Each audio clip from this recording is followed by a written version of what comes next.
What's up, everybody? It's another crazy day, another video recording. As you can tell, I'm wearing the same shirt as all these other videos this week, and it's because we're going to the CDL Major this weekend. And of course, as soon as I start a YouTube video, chat has to find a way to interrupt it. Thanks, Hurt. We are going to be doing something that we do every week. Probably one of my favorite things, whether I am sleep deprived or otherwise, is answering y'all's questions. And of course, we have to do that every single week because you guys keep asking questions. So we're going to alternate. We've got some from the YouTube video from last week. We've also got some from chat. We'll try to alternate back and forth. If you guys want to skip the queue of the YouTube video, obviously all the favorites will get bumped to the top as long as you guys give them a like. But if you guys want to make sure that you try to get into these videos, either comment down below or stop by the stream, twitch.tv/Lawler, where we do this every single week. So with that said, let's jump over to the other screen and let's take a peek at what you guys have in store for this week. In particular, I can't talk, I'm losing my mind. This isn't even a question, but this is something that I do want to address.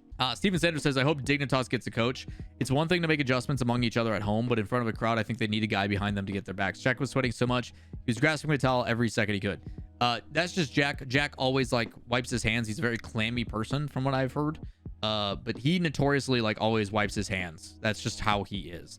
I will say, though, that on Scrub's stream, he did address that they are trying to find a coach for spring. So that does seem to be a thing they are looking for.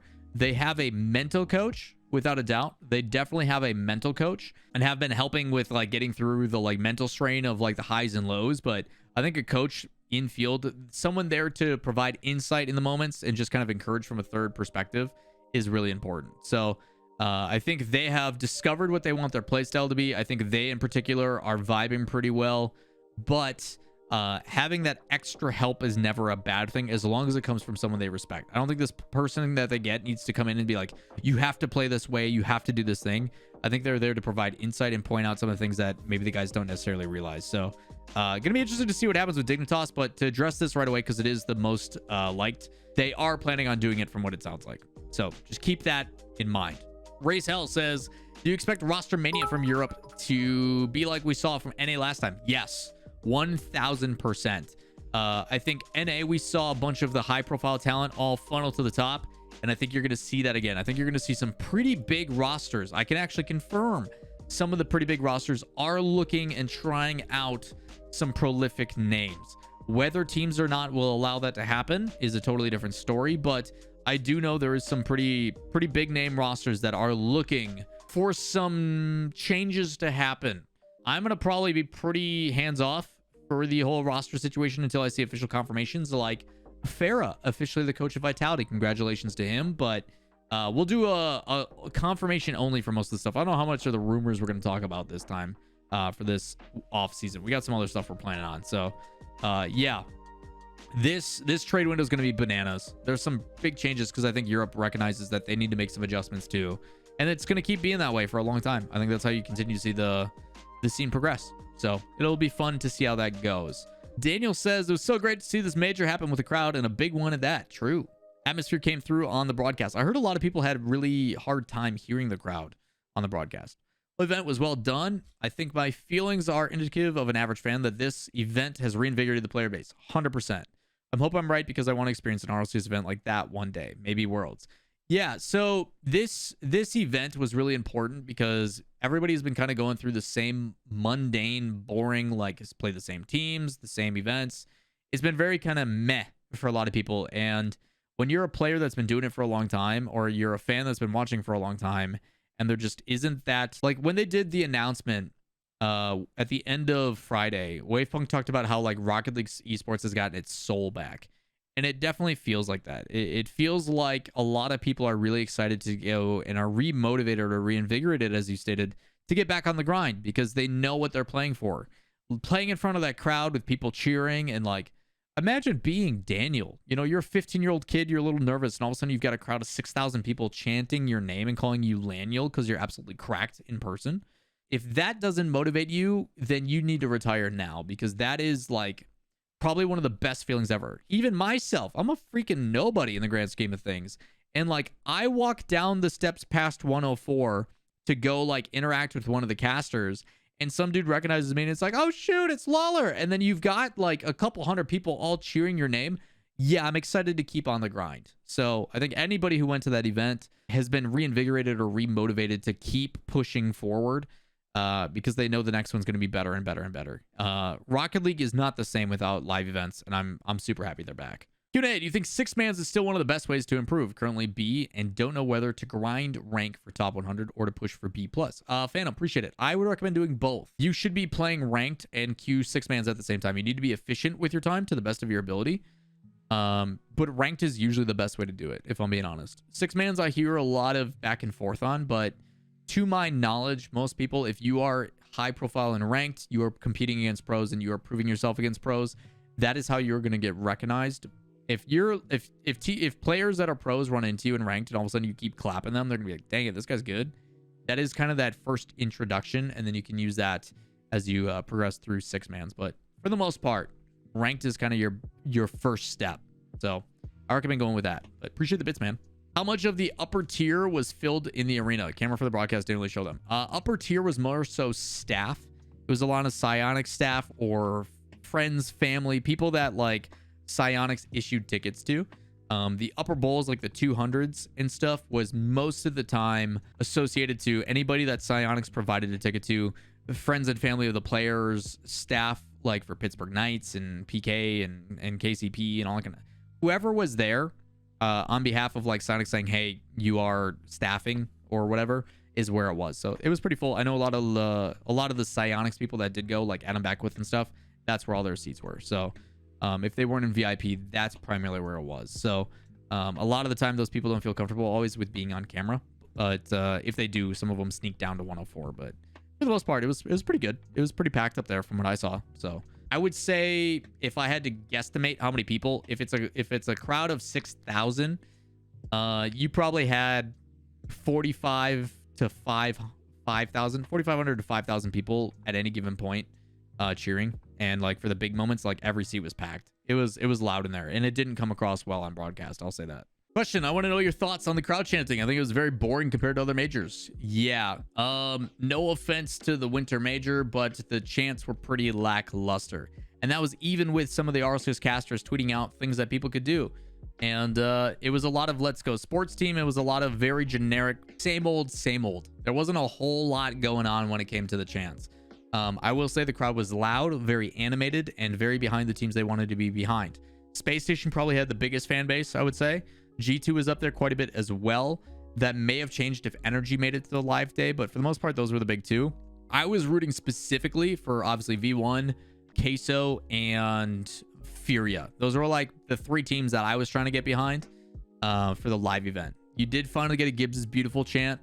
But yeah, a lot of it was, although it was loud and people were excited and there was definitely fans clapping and cheering for everything, the creativity and stuff was kind of lackluster. Landon, I think, has a lot to show how it's done, and hopefully when it comes to World Championship time, it gets better. So that'll be interesting to see how that goes. But yeah, pretty crazy stuff in the sense of what the major was, because there was a ton of people. It was super loud and it didn't really translate well over on the broadcast. But yeah, the chants were kind of meh.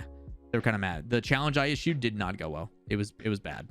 With the insanity that was the first RLCS lands in the last 2.5 years, would you say that the RLCS has hit the point where there really isn't any minor regions anymore other than the APAC, since they appear to be the newest region?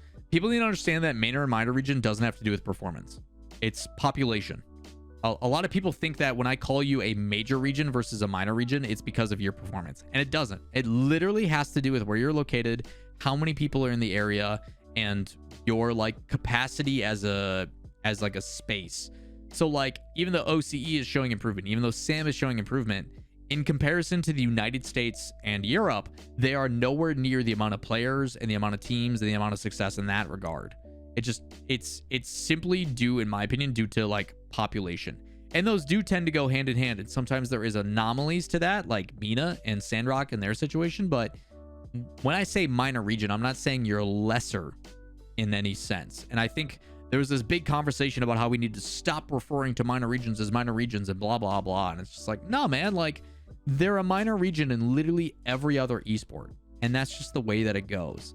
Until their population gets bigger, they're going to be a minor region. And sometimes what will happen is due to performance, it will outweigh that. there is a turning point, and maybe this is a contradiction, but there is certain times where regions that are considered minor regions end up having the performance to where they end up outweighing the population, and like they're an anomaly in some games. And I can't think of the game specifically. The APAC region was a minor region due to population because they were very new to it, and then all of a sudden their teams just started outperforming, and they became a major region and got more team allocation, they got more support and that kind of stuff, which you may see in the future. You may see that minor regions, due to their performances with OCE and SAM and stuff getting better and better, may see them considered a major region and getting more team allocation and less taken away from NA and EU.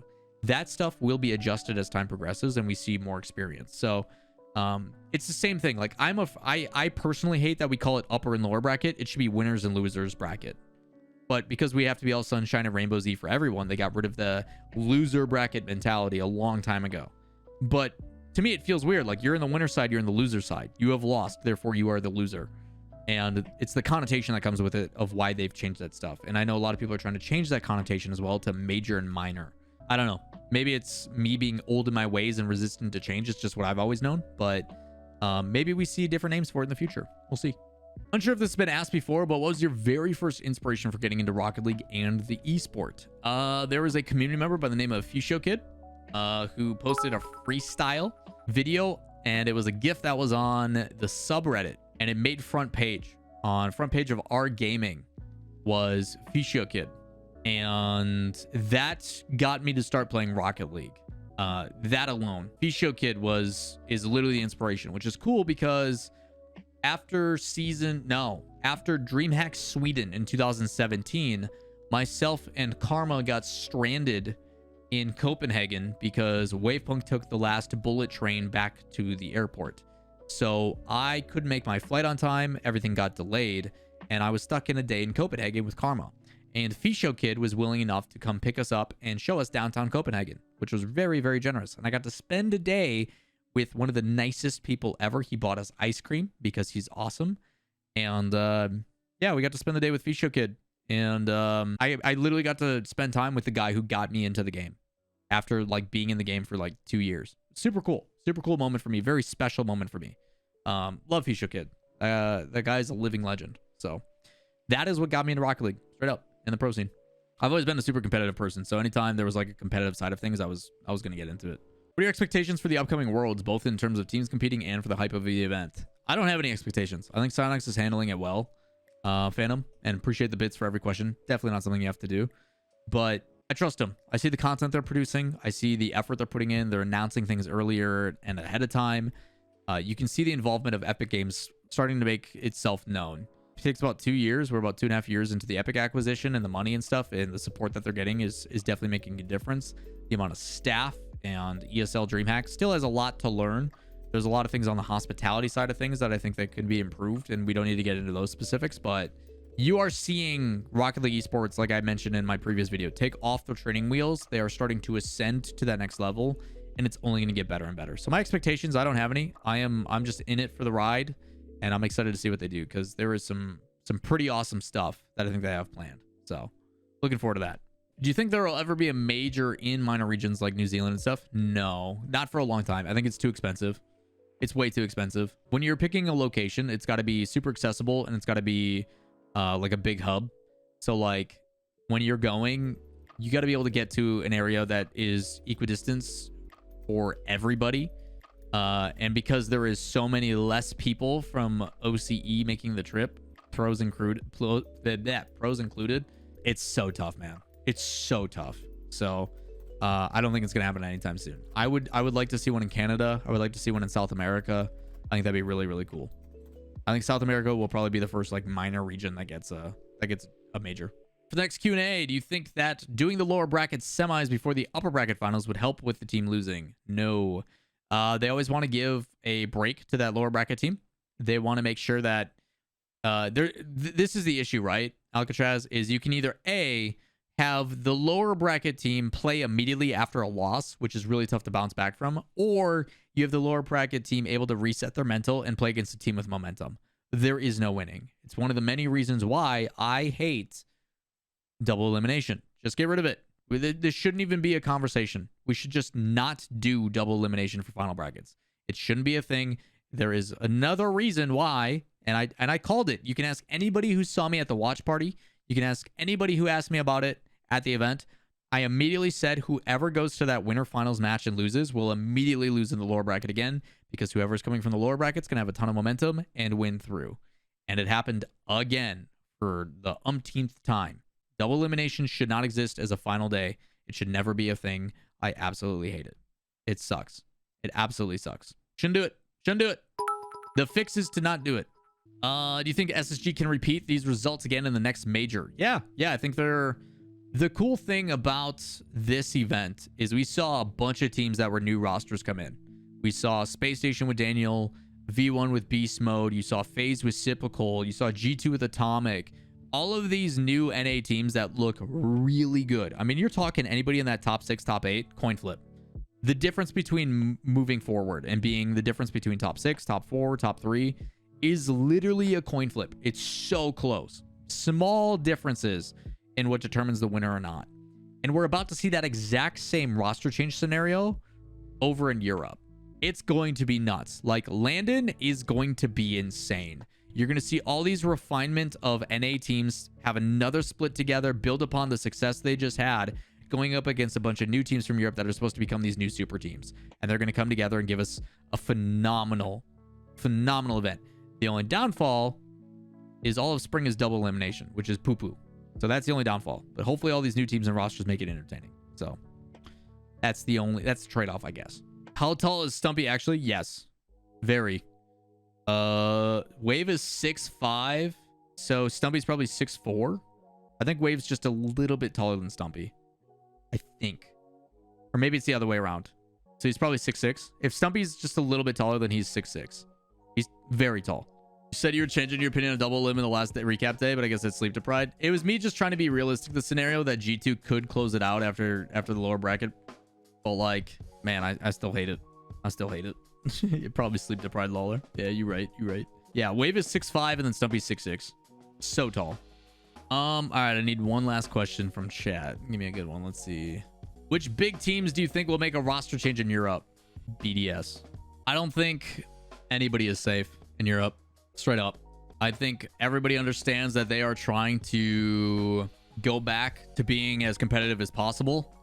I think Endpoint understands what they have with Seiko, and there is no way they're going to let Seiko go and try out for other teams. So I think Endpoint's probably going to stay the same, but I do think that there is going to be some interesting changes at the top. These people are all expecting excellence. They all want to be at the very top, and there's a lot of very talented teams that are now playing catch up to Team Queso, because Team Queso is arguably the best team in Europe right now, without a doubt. They're so good, and the way they play is unbelievable. They literally do like, hey, I'm gonna go air dribble from the ground, and my whole purpose of this is to get eyes on me. I'm not gonna hit the ball. I'm just gonna dance around it, and then as I fake it, other player has a free aerial in, because no one's expecting this guy to take the shot because this guy's on the ball. It's impressive to see. They call faking even before they go up for it. It's insane. So I think a lot of people are understanding that, hey, we got to find ways to match that, and it's going to take some changes. So yeah, Europe's going to be interesting, and we'll see what happens, because at any given moment, sometimes buyouts don't happen, sometimes workouts and chemistry aren't there, and when they're doing scrims and stuff, it doesn't always click. Like, we'll see, but I wouldn't be surprised that if we see BDS possibly make a change. It'll be interesting. The only change we've got so far is that Pharaoh's now coaching Vitality. Maud is out, Pharaoh's in, so should be interesting to see. But I do have, and this is a little bit of a teaser for you guys to make sure you guys like, subscribe, turn on notifications. The new meta of Rocket League, the new go-to thing I have seen. I have checked the footage. It is something that is definitely happening. And we are seeing an evolution in the way that we challenge the ball due to the pro scene most recently. It isn't aerial fakes, I'll tell you that. It's something a little bit different. And I'm excited to point that out for you guys. Scripted video, more stuff coming soon. But with that said, chat, that's Q&A for this week. If you guys want to be involved in these videos in the future, a couple things you can do. Number one, comments down below. Make sure you like the ones that you see so they go to the top. Number two, if you guys want to come hang out, twitch.tv/Lawler. We stream every day but Tuesday and Sunday, unless I'm going on and doing stuff. come hang out with us. Come ask questions. Come chill and chat. We've been hanging out with people all day long. It's been an absolute blast. But that's going to do it for this video. Give it a like, hit subscribe, turn on notifications, and we'll see you in the next one. Peace.